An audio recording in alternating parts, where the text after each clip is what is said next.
it's great to be a part of this great institution, and you know, it's ongoing. That's one thing I've learned, and we're really discovering is, you know, once you get out in the field, the Medill network is vast. It's almost impossible to step into a press box and not see a fellow Medill alum. And there's a lot of resources out there for you, and people you can get advice from. You know, one of my main, well, A, best friends, and then B, a great mentor of mine has been Michael Wilbon. And it really all started because we were both Northwestern people. I was applying for an internship at the Washington Post, and the sports editor said, well, you know, Michael Wilbon, you heard of him? I said, no, not really. And he said, well, he went to Northwestern. You should have heard him.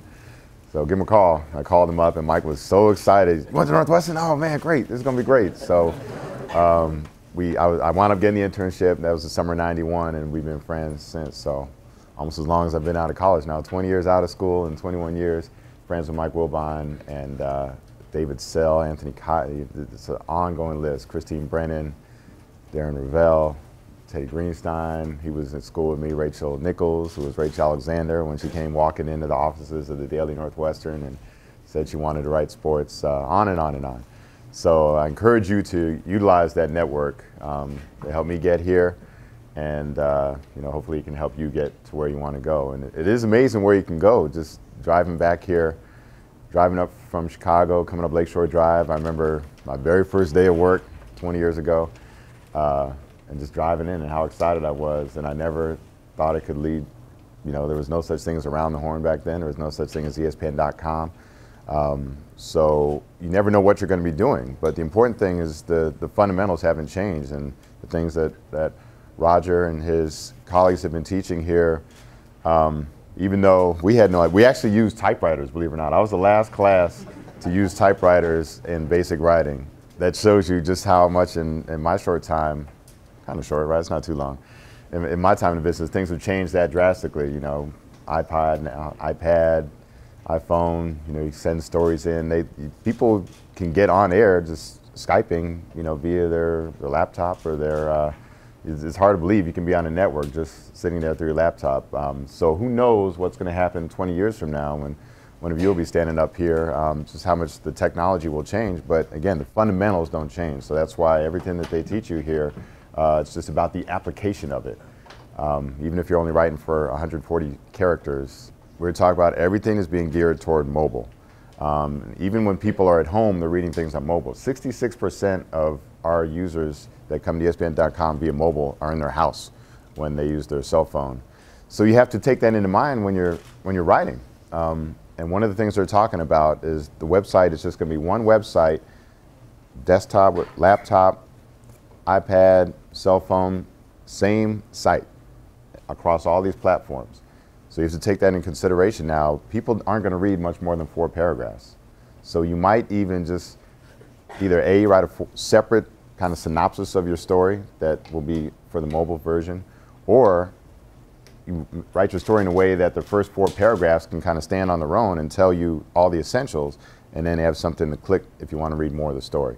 And you have to take your message to the consumer. The days of someone going to the newspaper, going to even a website, I can't assume people are going to come to ESPN.com and read my story. So I have to take it to them via Twitter and send out a link. And you have to constantly be advertising and bringing your product to people. The great thing is we have all these means to do it, Facebook, Twitter, but you have to think of it that way, as a way to get your product out there, because people aren't going to come to see what you have to say. Looking back now, this has been a very reflective time for me ever since I found out I was going to have this, and I thought about everything it took to get here. And I even had a conversation with Kobe Bryant about it, believe it or not. Somebody told him, it's like, Jay's going to be the Grand Marshal at Northwestern. He said, well, they must not have had very many options then. But he said, you know what, he was actually happy for him. We started talking about it, and he was like, you know what, I'm happy for you. That's real good. And I said, you know what, it's a lot of work that went into it. And all those nights when I was here, I was at the Daily Northwestern until 2, 3 in the morning. You know, my weekends were spent driving around the Big Ten. You know, it's not very glamorous to drive to Purdue or to drive to, you know, drive that long drive to Minnesota. I like it once I get there, but that's a long drive. But just know that that leads to things like my first job at Chicago Sun-Times, because I've been covering the Big Ten for 4 years, and they had an opening to cover the Big Ten. I said, guess what? I know all these guys, all these coaches. I've been to all these campuses. I've been covering the Big Ten. So even though I was a student with no real work experience professionally, I had a lot of experience. So this stuff counts. Everything you're doing here, you know, every blog, every tweet, all that stuff counts if you make it count. You know, if you approach it in a professional manner. And then it's just about always making those decisions that are going to lead you to the next opportunity, and steadily making that progress. And I always tell people, when it's time to make a decision to stay or go, if it's a difficult decision, you should stay. If it's the easiest decision, then you should go. It's funny. I had an offer to go to the Washington Post a year after I'd been working here, and it just didn't feel right. I was just settling in. I had a nice apartment with a view of the lake, and I just wasn't ready to go. And it was a great opportunity. It was a lot more money, and it didn't feel right. The next year they came, the money was a lot better, the situation was better, the situation in the Sun-Times was uncertain. We were looking at a strike coming up in the fall when our contract ran out. And even my editor told me I should leave. So when your editor tells you have to go, it's a pretty straightforward, easy decision to make. If you keep working hard, next thing you know, you're coming back and you're in a parade. I've never been in a parade. I think that's so cool. So it's a distinct honor, and it's a pleasure to be here, and I'm really happy that all of you came out, and I'll be happy to answer any questions. I don't like talking that much, so I'd rather hear from you. So any questions that I can attempt to answer, I'll be happy to. Demands on your time, you know, especially this last year when the lockout ended and they had this compressed schedule. You know, I basically, you have to tell yourself, all right, you can forget any kind of personal growth in the next 6 months once it gets going. And when the playoffs come around, I've had so many relationships end during the playoffs because when you're home, you're at the games, and then you're gone for a week or two at a time on the road. My grandmother died in Africa last year, and I had to get so I wound up going, I was in Miami on Tuesday at Bulls Heat game. Wednesday I was in Dallas for the Dallas-Oklahoma City game. Thursday I drove to Houston, flew from Houston to Paris, to Cotonou, Benin, got in Friday night, went like straight to the Mass. I did an internship with WMAQ Channel 5 here, so twice a week. Tuesday morning I'd get up and hop on the L and go downtown, and then on Sundays I'd be down there too. So you make it work even while you're going to school here. So just twice a day, even just to be down there. And the key is to get, and this goes for everything, if you do a TV internship, have something to show for it. A lot of TV internships, they just have you there and you log tapes and that's about it. But I had a very good guy, Art Norman, who was with Channel 5 for years. And he always insisted that his interns would have something to show for it. So we would go out and we'd shoot a story. So he'd do his stand-up, and then he'd slide the cameraman a few bucks, and they'd shoot me doing a stand-up. And then we'd go in, they'd edit the package. He'd do his for air, and then he'd slide the editor a little money, and we'd re-edit the package with my voiceover, put in my stand-up, and I could have something to show. It didn't air, but at least I had something that was professional quality camera. So never do an internship. You know, you're not going to be on air most TV internships, but you can at least have something to show for it when you leave. So it's possible to do stuff while you're in school, but again, make sure you take away something from it so it's not just showing up and logging tapes and getting coffee for people. Last Friday was the Lakers were in Vegas. I came home Saturday. Sunday was Dwight's first game, so did that. Monday I did the show. I teach class USC. That was Monday night. Gave him the midterm. Still have to grade those. I don't know when I'm going to do that. Tuesday, flew to Bristol. Wednesday we had meetings all day. Taped we did actually a live show, an NBA preview show live. Wednesday night. Flew here Thursday and went to Bulls practice. Then while I was there, David Stern announced that he was going to step down in 2014, so I had to write that story real quick. Obviously, you can learn the TV. Not that it's easy, you know, not that certain people aren't better at it than other people, not that it comes naturally, but you can learn that. But it's very difficult to learn how to write well and to develop a voice in writing. But those are highly sought assets, and so that's why they put all of us on TV, is because we developed those skills. Almost everyone you see at ESPN, you know, in terms of analysis that isn't a former athlete, was a writer. Chris Mortensen, Adam Schefter, Mike Wilbon, Skip Bayless, Stephen A. Smith, Woody Page, all got their start writing. That's another thing. So people see 20 minutes, you know, the 23 minutes of an episode. Really, I mean, hours, if you count, especially the time watching the games. And it might not sound like a chore or like work, but Saturdays, Sundays during football season, I'm home watching games. I might get to talk about football on a Monday. Mondays are huge for us during the NFL season. But literally the time that I'm on air talking about football might be a total of 2 minutes. But I'm watching all the games just for little, you need to see little things, stuff that's not going to appear in the box scores, things, observations that you can make. You know, something that you can bring that's different. That's what it's all about. Whether you write, tweet, you're on air, what are you going to do that's different? That's the most critical thing. Everybody's got a blog, everybody's got a Twitter, so why should I read yours? Wake up in the morning at 6 saying we have a 7:30 a.m. conference call. So I'll try to get up 6:30, read through the storylines, what's going on, what's the news, stats, try to anticipate what we're going to talk about and research those. It takes us about an hour and a half to tape. We sit down at 10 o'clock. We usually get out of there like 11:15, 11:30, drive home. So that's, I've been going from 6 to noon, and that's just the show, and that's 20 minutes of TV time.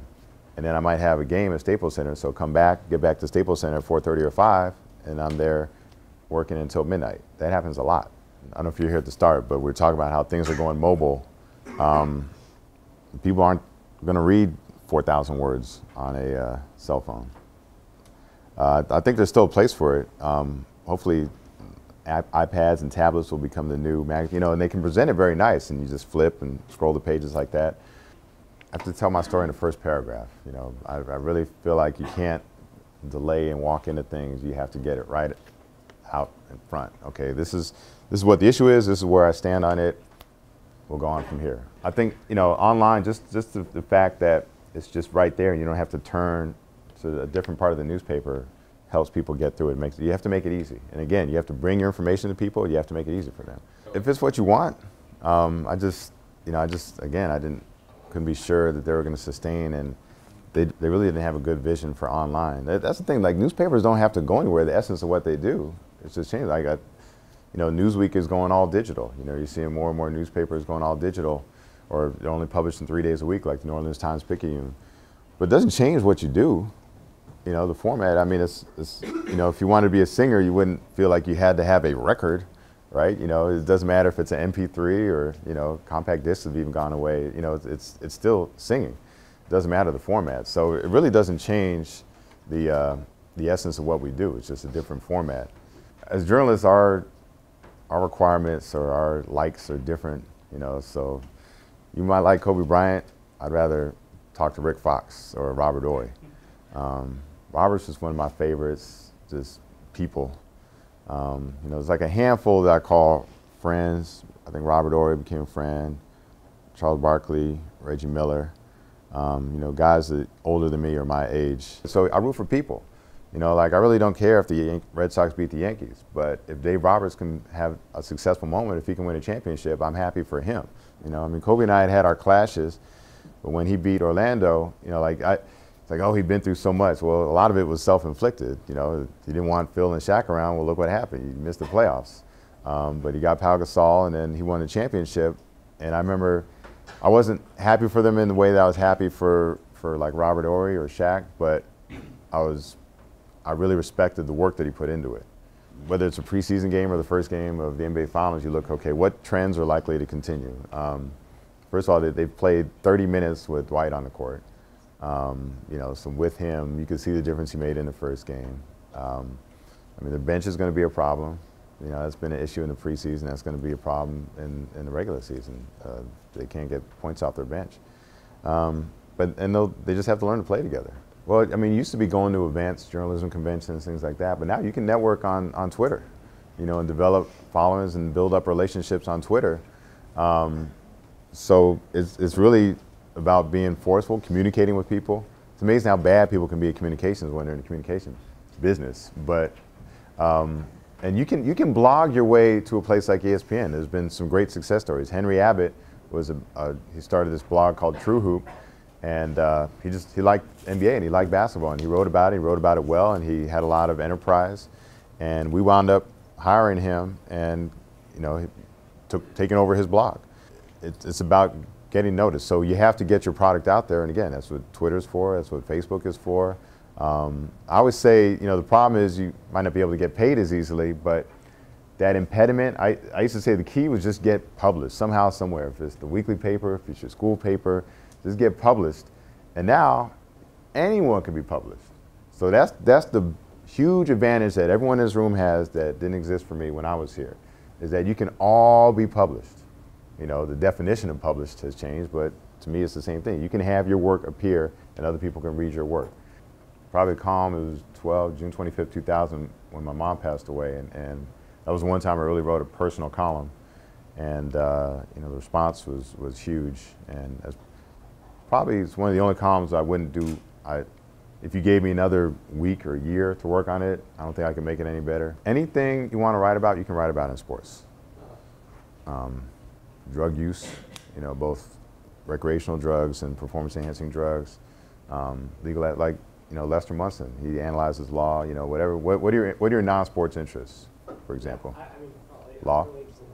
Yeah, there's plenty of room and need for legal analysis in sports. Larry Kuhn, who is our salary cap analyst, so he just studies the collective bargaining agreement with the NBA inside and out. He's like an expert on it, and he knows all these details. And so he writes his blog. He has this huge, long blog called Salary Cap FAQ, and it's the industry. People in the industry use it. Like, that's how thorough it is. I always say this business is about trust and relationships. And so one of the ways that I like to provide people with something that they don't get elsewhere is by developing relationships with the players, so that I'm not just talking to them at press conference when there's, you know, as many people as in this room or in the room, and they're all hearing the same quotes and they're all writing the same thing. So how do I get something different? Well, if I have a good relationship with this person, you know, I can get them off to the side as they leave the press conference and they're walking out to the bus or to the car. I can walk alongside them, talk, get a little something different. Thank you for your time.